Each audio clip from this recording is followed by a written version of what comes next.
اور 15 شعبان جو بہت مبارک رات ہے، اس میں آپ نے فرمایا اس کا قیام، رات کی تہجد اور دن کا روزہ، یہ اللہ تعالیٰ کی بارگاہ میں بہت محبوب ہے۔ رات کو اللہ سے مانگو تو دعائیں قبول ہیں، اور اس رات میں بھی اللہ تعالیٰ فرماتا ہے، میرے نبی نے فرمایا کہ میں سب کی بخشش کرتا ہوں جو اٹھے ہوتے ہیں، رو رہے ہوتے ہیں، 5 آدمیوں کے سوا، 5 انگلیاں۔ پہلا سنو، مشرک، دوسرا شاحن، دل میں بغض کینہ رکھنے والا، تیسرا المسبل، متکبر تکبر کرنے والا، چوتھا عاق لوالدیہ، والدین کو برباد کرنے والا۔ ایک ہوتا ہے کبھی کبھی اونچا بول ہو جائے، غصہ کا، اس کو نافرمانی کہتے ہیں۔ عاق ہوتا ہے پھاڑ دینا، ایسا پھاڑنا کہ جڑ نہ سکے، جو والدین کے جگر چیر دے اور ان کے کلیجے جلا دے، اس کی اس رات بخشش نہیں ہوتی۔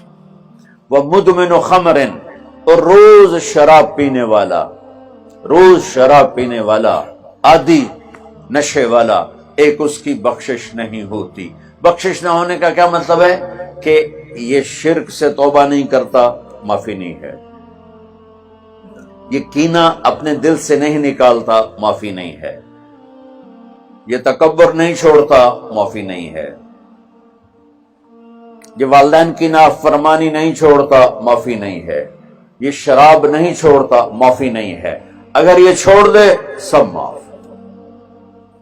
ادھر یہ توبہ کرتا ہے، ادھر اللہ سارے گناہوں کو دھو کے پاک کر دیتا، اور اللہ کی رحمت اتنی طاقتور ہے کہ میرا رب فرماتا ہے، یہ تو میں نے 5 غلطیاں بتائی ہیں، لیکن میرا رب فرماتا ہے، میرا بندہ، میں تجھے عمر بھی دیتا ہوں، طاقت بھی دیتا ہوں، تو اتنے گناہ کر کے زمین فیصل آباد کی سے اٹھا کر آسمان کی چھت کو لگا دے، سوری دنیا گناہ گار ہو جائے نا تو آسمان کیا چاند تک بھی گناہ نہیں جا سکتا، اور میرا اللہ کہہ رہا ہے ایک مرد عورت اتنے گناہ کرے کہ آسمان کی چھت کو لگا دے، پھر صرف ایک دفعہ مجھے کہے یا اللہ معاف کر، تو میں سارے ہی معاف کر دوں۔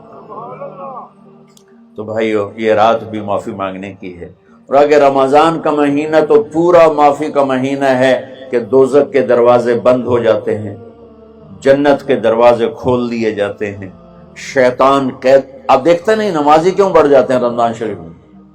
کہ وہ نامراد قید ہو جاؤں، تو کسی کو زنجیروں میں باندھو وہ چل تو نہیں سکتا، چھوڑ دو زنجیریں تو چل پڑے گا۔ تو اللہ تعالی ہم سب کی حفاظت فرمائے، کوئی دعویٰ نہ کرے، لیکن جو تھوڑا سا غفلت میں ہوتا ہے تو ایمان کمزور ہوتا ہے، انہوں تو شیطان بن کے جاؤں ہی نہیں دیتے۔ جمعے جاواں گے، جمعے کئی جمعہ بھی نہیں پڑھتے، عید تے جاواں گے، کوئی عید بھی نہیں پڑھتا۔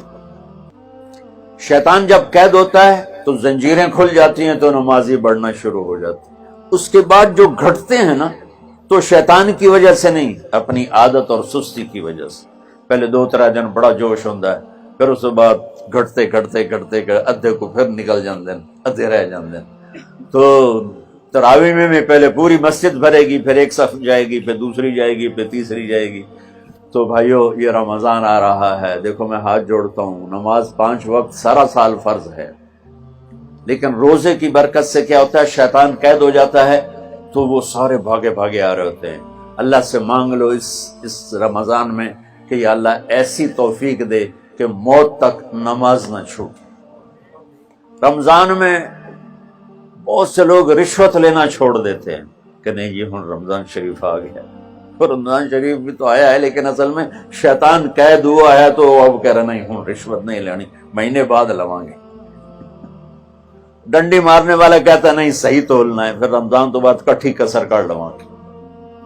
وہ کیا وجہ ہے پیچھے؟ ایک تو رمضان کی برکات ہیں، اور ایک شیطان کا قید ہونا ہے، اور ایک جنت کے دروازوں کا کھل جانا، دوزخ کے دروازوں کا بند ہونا، اللہ کے عرش کا پہلے آسمان پہ مستقل ڈیرا ڈال دینا، اور پھر اعلان کرنا ہے کوئی بخشش آنے والا ہے، کوئی معافی مانگنے والا ہے، کوئی توبہ کرنے والا ہے، کوئی جنت مانگنے والا ہے، کوئی دنیا مانگنے والا، آؤ مانگو۔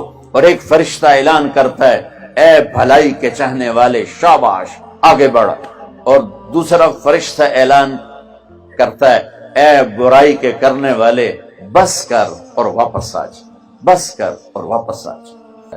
تو میرے عزیزو، رمضان شریف آ رہا ہے، اپنے دل کو کینت سے صاف کرو، بغض سے صاف کرو، نفرت سے